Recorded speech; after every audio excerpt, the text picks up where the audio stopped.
Can you not film me? Hate that I have to make this video, but I've been constantly being harassed. There's a lot of dudes like me that have been just trying to get yoked, and you're just constantly being harassed. Pretty much a guarantee. She's gonna stare over, and there it is. Can you not film me while you're doing whatever it is? Sorry, that is. I don't even know if she would see what I was doing. Everyone Constantly sees what you're looking over doing. in my direction. Yeah. This is obviously you can tell that right now she's trying to smash. She's looking. Bro! Oh, she's coming over again. We're going to stop it there. Ryan Long, that guy's funny. That's some funny stuff that is, what's the word also, apropos, relevant to today's day and age where, for whatever the reason, first of all, I hope everybody's happy that we did not start with a stomach-churning, gag-inducing, vomitous-provoking Justin Trudeau video. I could have done it. I think we've done enough damage on the bile ducts, on the if you vomit too much, it actually starts to burn the back of your throat through acidity. That guy's funny. And the video goes on for much longer, and I'll share the link here so everybody can go show some love to Ryan Long. He reminds me of one of the guys from Jackass. I'm not sure which one, and I'm not sure. I'm thinking of Ryan Dunn. Okay, no, I shouldn't say that. Yeah, he's funny. He's funny. Good evening. We're gonna have an interesting show tonight. This is Sunday night with Viva Barnes on a Monday, and Barnes sends me the homework, and I'm like, okay, I'm gonna get through about 50% of this, and I think I did. I got through more than 50% of it.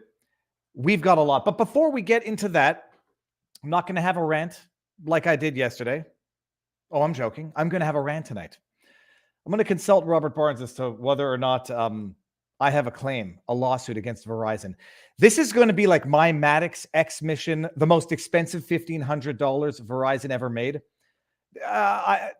Knowing what happened to Maddox X mission, if you don't know who that guy is, Google the website Once Upon a Time. It was funny. It was Once Upon a Time the best website on the internet.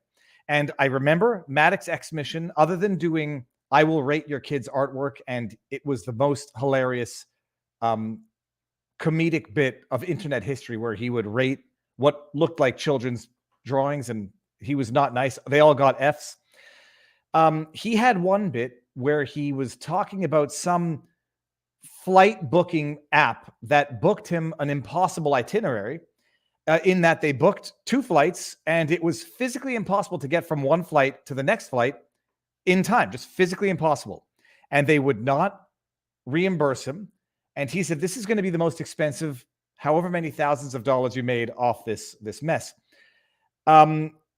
If Verizon doesn't give me back the $1,500 that they unilaterally took out of my bank account because I authorized prepay like an idiot, I've learned a lesson.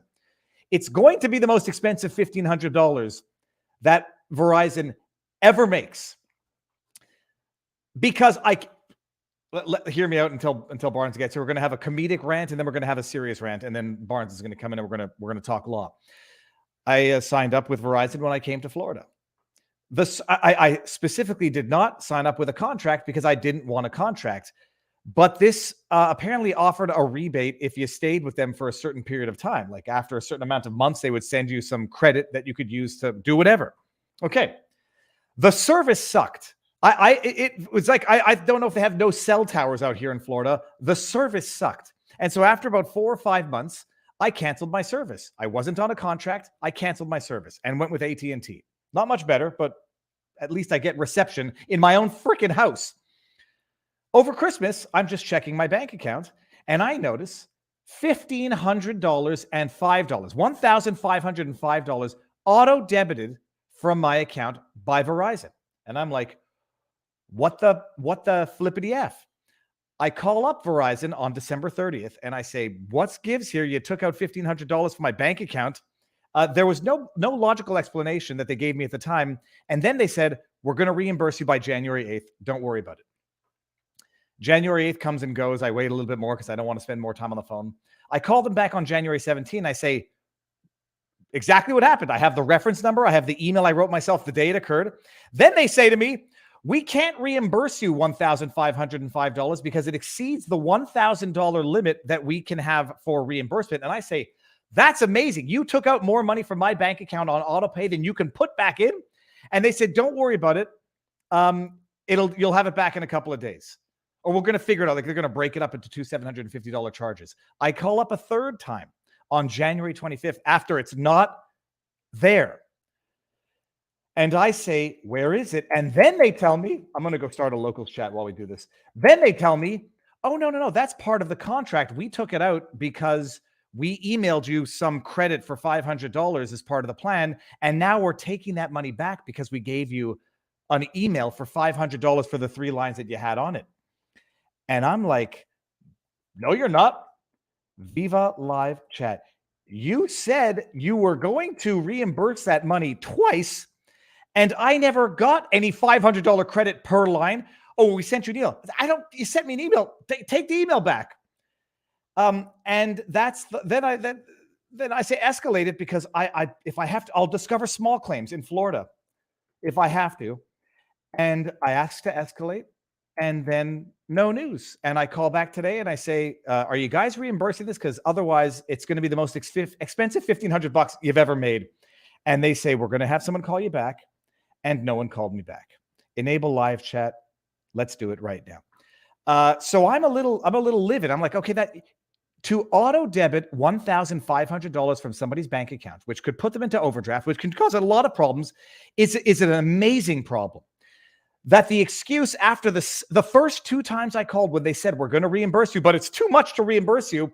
They then say, oh, we emailed you a $500 credit as part of the plan. You got that email. So we took back $1,500 from your debited, your bank account that you never took from Verizon. And we're not giving it back to you after the first 2 times of them saying, we're going to give it back to you January 8th. Oh, it's too much to give back to you. We're going to split it up. Oh, I gave permission. I don't think I did. Although I will agree, if this goes to small claims court and that's what a judge says, that's where it'll go. If this is an absolute deceptive business practice, I specifically did not take a plan because I don't want a plan. And specifically, we sent you an email with a $500 credit that was that you never used, that we never paid, and then we go and take $1,500 out of your bank account. And by the way, after 2 times on 2 separate occasions affirming it would be returned. So that's one of my headaches of the day. Not a big deal. Be school, stay in school. Verizon earned the money hard.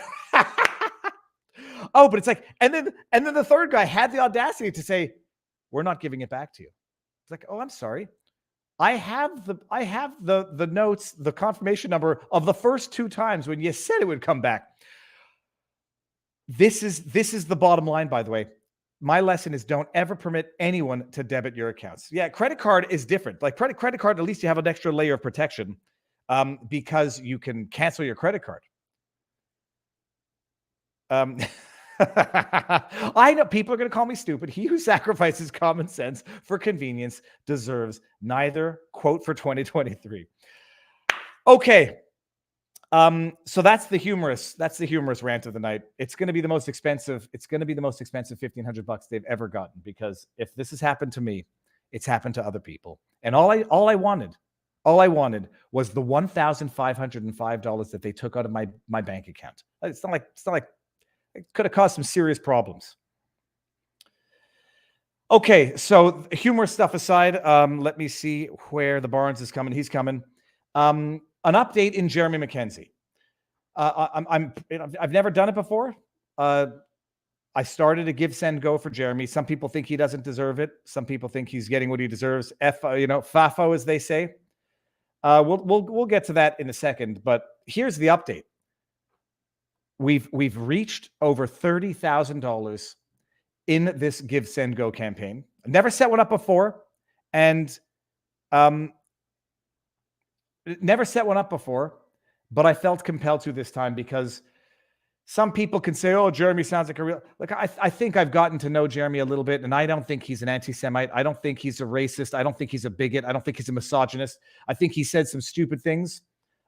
which people can deliberately choose to misinterpret or take literally because that's the age in which we live. I'm starting some comments here with some potential solutions. Jeremy McKenzie, founder of Diagolon, who's facing gun-related charges, assault charges from, seemingly delayed charges from an event that occurred last year, alleged assault of a girlfriend. Whatever. He may very well be found guilty at the end of the day. He may very well be guilty at the end of the day. This is not the Canada that we live in, where political dissidents who are quite clearly enemies of the government get debanked, get arrested, get detained, get held in for over 2 months in pretrial detention and solitary confinement. This is not Canada that we should know, that we should accept. And if you think it is because you don't like Jeremy McKenzie, you might be the problem and not Jeremy McKenzie. Let that sink in.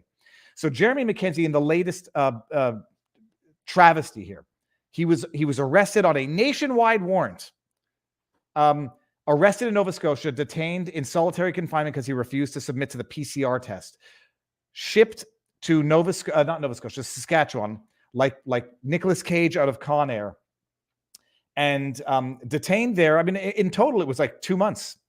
It was over 2 months in jail. And he gets out, but for the grace of God. He testified for the Public Order Commission, the Canada's Emergencies Act Commission. He testified from jail.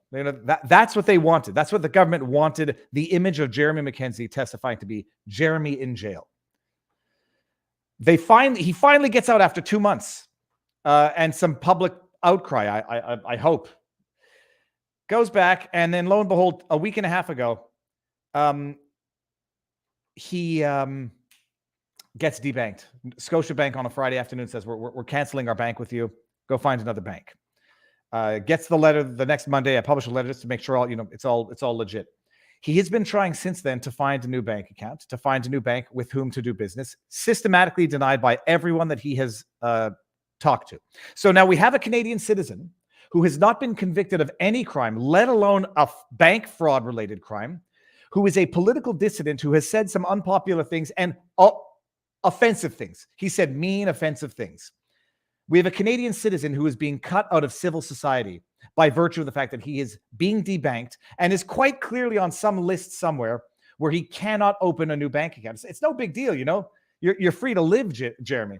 You just don't have a bank account into which to put your government military pension. You're free to live, Jeremy. Good luck renewing your mortgage next year. Good luck paying your mortgage when you don't have a bank through which to pay it. And there are far too many Canadians saying, he's an asshole. He shouldn't have said Schindler's List was a work of fiction, even though it won the prize for a work of fiction, and even though you can have fictitious stories surrounding real historic events. Any Canadian who's putting up with this and tolerating it and not being vocal about it just because they don't like Jeremy McKenzie, just wait. When Justin Trudeau's prancing around talking about misinformation and disinformation that kills people, and then puts Pierre Poilievre in the same breath, you think it's only a matter of time before they can find a way to debank people for their political views? Oh no, now they're only debanking people who are accused of crimes, as if that's possibly a justification. Wait until it becomes deny elections, question elections, debanked. And what do you think you do when you do this? From the same liberal progressives who talk about criminal justice reform, rehabilitation, working people back into society. Just imagine that you took criminals who were convicted and debanked them. What do you think that does? On the one hand, you'll make criminals out of people who are not criminals. My only in setting up this give, send, go for Jeremy, my only it wasn't even a condition. I said it after I had done it. Is Jeremy, don't do anything. Don't give up. Don't give in. And don't do anything that they want you to do. So I set this give, send, go up. The link is here. And it's an absolute outrage. But we've recently crossed $30,000. And people accuse Jeremy of grifting. As if, first of all, $30,000 is a lot. If we ever get near the goal of 150, good for Jeremy. That's not going to make someone rich for the rest of their lives. The idea that this is somehow a grift, the people sitting out there accusing Jeremy McKenzie of grifting while they pitch their books and hawk their wares. There's nothing wrong with it, by the way. There's nothing wrong with selling books and selling shirts. VivaFry.com.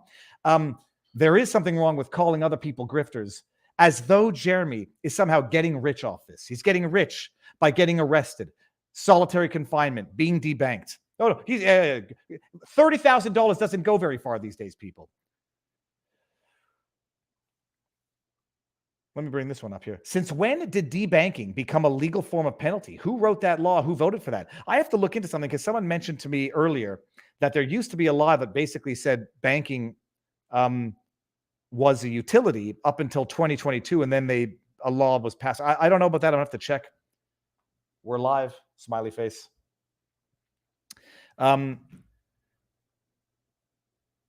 Use a better thumbnail of Barnes. Okay. I'm gonna duly noted. I pulled a picture off the internet, and Barnes only has like 5 pictures on the internet. I'll get a better one. Okay, Jeremy McKenzie. So that's the latest from Jeremy McKenzie. And if anybody thinks that this is acceptable, oh well, he's an asshole. He shouldn't have said those things. So f around and find out. Fafo. Yeah, we're all fafoing right now, by the way. And guess what? One day they'll come for you too.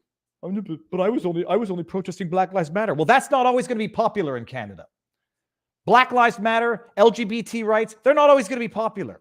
And if you think you can debank someone for their political views, even crimes for which they've been accused, but not convicted, welcome to the hell that you will inherit.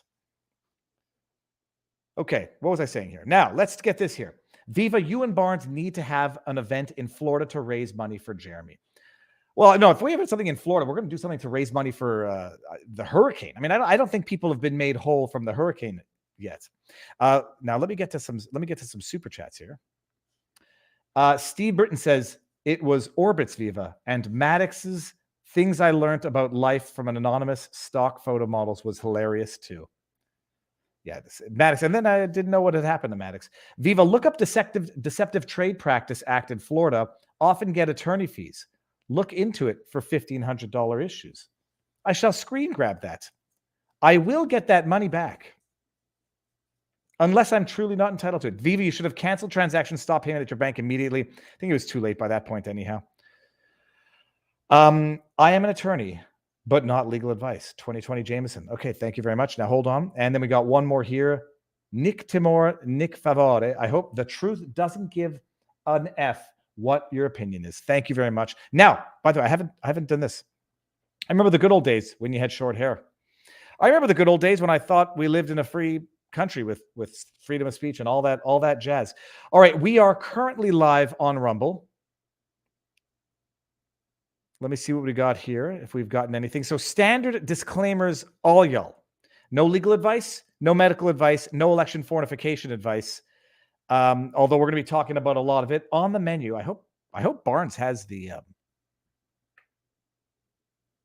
thing. All good? Question mark.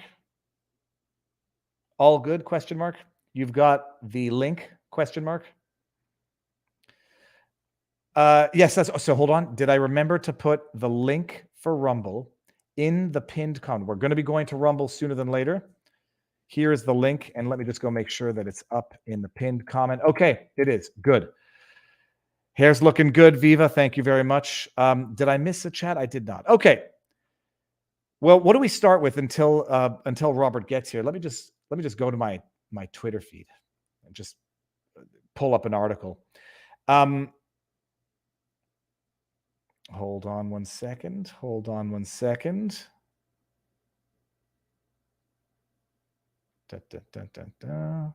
Oh yeah, here we go. Let's deal with some fun Canadian stuff. The Toronto Star. Hold on, I'm going to go open in an incognito window so I don't accidentally. Boom shakalaka. The Toronto Star. You may remember the Toronto Star from such insidious publications as that cover story heard around the world when they put in on the cover page. It can only be described as hate speech. I mean, it can only be described as hate speech. Hate speech directed at the unvaccinated. Is it this one? Okay, it's this one right here. Look at this. This was once upon a time an actual cover page of print paper, by the way, in Canada, which, as I've been, corrected now, when people say that there was a bailout in 2018 and Justin Trudeau bailed out Canadian media, the distinction with the difference, but not that much of a difference, is that the $600 million bailout only went for print paper, not for digital. Print news in Canada, not digital. So some outlets which are strictly digital didn't get any of that $600 million bailout. They just sucked on the government teat when it came to COVID ads and government ads and all this other indirect subsidies. Toronto Star, this was a print headline from what I could tell, a print cover page. I'll read it. Toronto Star.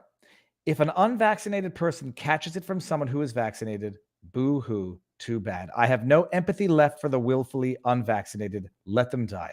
I don't know who they're quoting, but they're quoting people, presumably. I honestly don't care if they die from COVID, not even a little bit. Unvaccinated patients do not deserve ICU beds. Just replace the word unvaccinated with any other race or ethnicity. Oh, but race, you can't choose your race. No, okay, good. Great argument. Substitute it for religion. You can choose your religion, you hypocrites. And there are some people who, because of their religion, probably would choose not, to take certain jabs. Simmering divide over who isn't vaccinated. No jab could mean no job for Air Canada employees. This was the Toronto Star. The same schlock institution for which an individual named Brian Lilly works. Brian Lilly, by the way, look at this. This is just beautiful. Someone has to ask the Trudeau government the tough questions. Someone has to. It's not going to be political columnists for the Toronto Sun. I write about federal and Ontario politics, sometimes other stuff. I tweet about ND football and movies, sometimes other stuff. And today is one of those days where Brian Lilly, who is a member of the hateful, spiteful, angry people at the Toronto Star, tweets this: very happy that Ovechkin and the Capitals came to Toronto and lost tonight. Losing 5-1 in Toronto looks good on Ovi. And why does he write that? Just wait until you see this. Here, let's go to the article. Toronto Sun. Brian Lilly. Ovechkin shouldn't be welcomed into Canada. Let's hope Toronto shuns him. His athletic skills are amazing, but his support for a genocidal dictator is disgusting. And here they have a picture of Ovechkin from 2012. Very, very recent. A very recent picture of Ovechkin supporting Vladimir Putin. Russian President Vladimir Putin holds a certificate along with Russian ice hockey team Ovechkin, yada, yada, yada. Sadly, on Sunday night, barring a last-minute scratch by coach Peter Laviolette, Ovechkin will hit the ice. This guy who wanted to cancel unvaccinated Canadians, his institution, his outlet, wanted to cancel unvaccinated Canadians a couple of years ago. Now he wants to cancel somebody else. Let's see where were we? Oh, they're welcoming this awful man. We should all want to celebrate magnificent athletes, which Ovechkin definitely is, but he's an ardent supporter of a murderous, genocidal monster named Vladimir Putin. That's why I can't cheer for Ovechkin and wish the Trudeau government had done the right thing and denied him an entry visa. This is the guy, by the way, 2 seconds ago in his header on Twitter. Someone has to ask the Trudeau regime. Oh, sorry, I didn't say the regime. Trudeau government, the tough questions. Trudeau should deny a visa to someone from Russia, a Russian hockey player. Let that sink in. That's what the Ukrainian Congress had asked the federal government to do.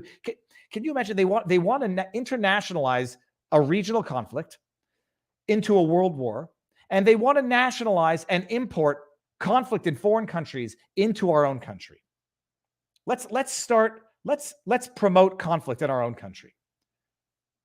And it goes on. But Barnes is in the back. It goes on, and you can read it. Boo the guy.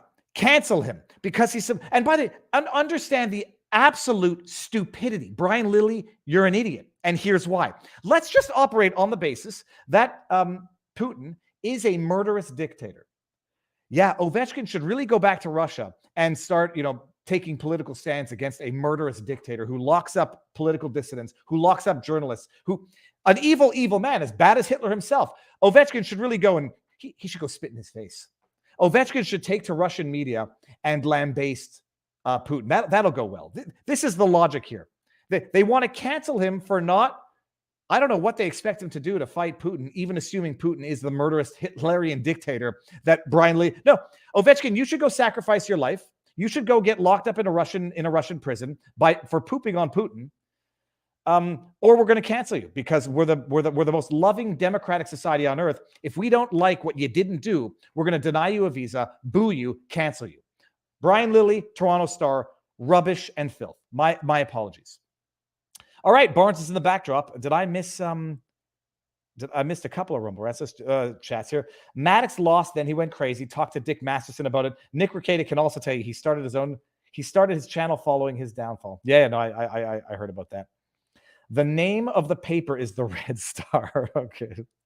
And then one more that I'm bring on the Barnes. Okay, what we got here. You are not in the live section of Rumble. Have to search for you tonight. 8 hours ago is a pain in the arse. Okay, I'm going to go tweet. You know what? I'm going to go tweet it out. Okay, bring on the Barnes. Robert, I know you're not sensitive and I'm neurotic. I hope so. People are telling me I got to take a more current picture of you because it's. Oh, I don't care. I like the old one. Okay, well, I'll get because you don't have that many pictures on the interwebs, and that was like the sharpest, crispest one I could get. But it is true now that I look focus. You're remarkably. I feel bad saying you've lost weight, Robert. It's remarkable. Yeah, I still like the old picture.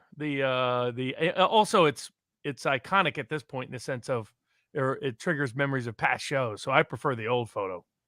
Okay, well, I'll go like as in the old thumbnail, not the new thumbnail with an older picture. Okay, I'm going to go back to it. I figured I needed one with my longer hair, but I think we're going to just go back to it. Robert, we're almost. We're going to start on Rumble. Everybody, move on over to Rumble. Here's the link. We're just going to end it now, and we're going to get into the next. I've been trying to follow the Murdaugh mysteries, but Robert, holy cows, I think I've put some stuff together. Everybody, head over to the Rumbles, ending on YouTube in 3, 2, 1. Booyakasha. Oop, not yet.